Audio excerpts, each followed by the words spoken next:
In this video, we will discuss how to configure a client for the standard 401k to Ascensus moov definition.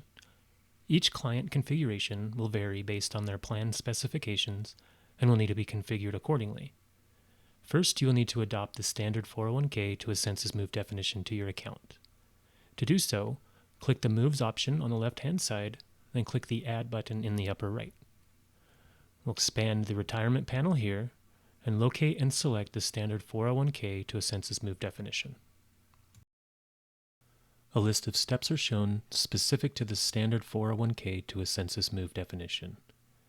To finish adopting the move to your account, click on the Use This Move button.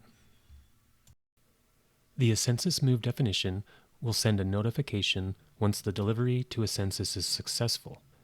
This notification can be configured on the move definition level, shown here, and on a client-by-client basis that will be covered later on in this video. To configure the notification step, click the cog icon here, then toggle the Use Default Parameters to the off position. Enter in an email address in the email address field. Multiple addresses can be entered here by separating them by a comma. Enter in an email address in the Reply To field. This address will be used if the recipient of the notification replies to the email. Only enter a single address into this field. A predefined subject and body have been provided to you and can be configured based upon your needs. To complete the notification step, click on the Save Changes button.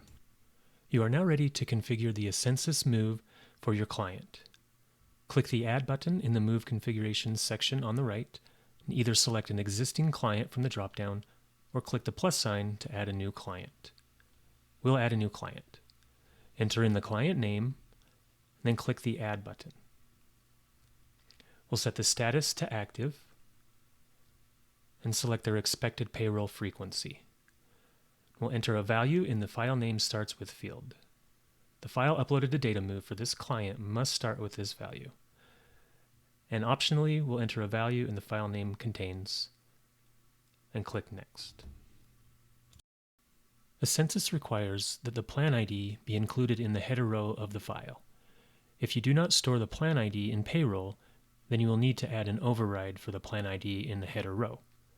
To add a header row override, locate the Action Header Footer Row step and toggle the Use Default Parameters switch to the off position.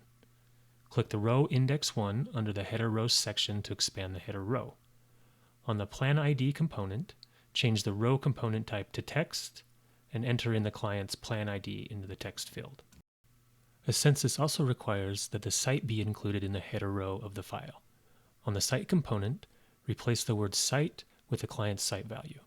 If you do not store the plan ID in payroll, you will need to add an override for the plan ID in the file name as well. To add a file name override, locate the Action Name File step, toggle the Use Default Parameters switch to the off position. On the Plan ID custom field, change the naming component type to text and enter in the client's plan ID in the text field. If you'd like to configure the notification step specific to this client, locate the Action Notify step and toggle the Use Default Parameters to the off position. You may wish to include the client here to receive the notification when the file has been sent to Ascensus. Here you can include additional email addresses in the email address field, separated by a comma. Once you have configured the client, click the Next button and click Save on the Review page. Your client is now configured for the standard 401k to Ascensus moov.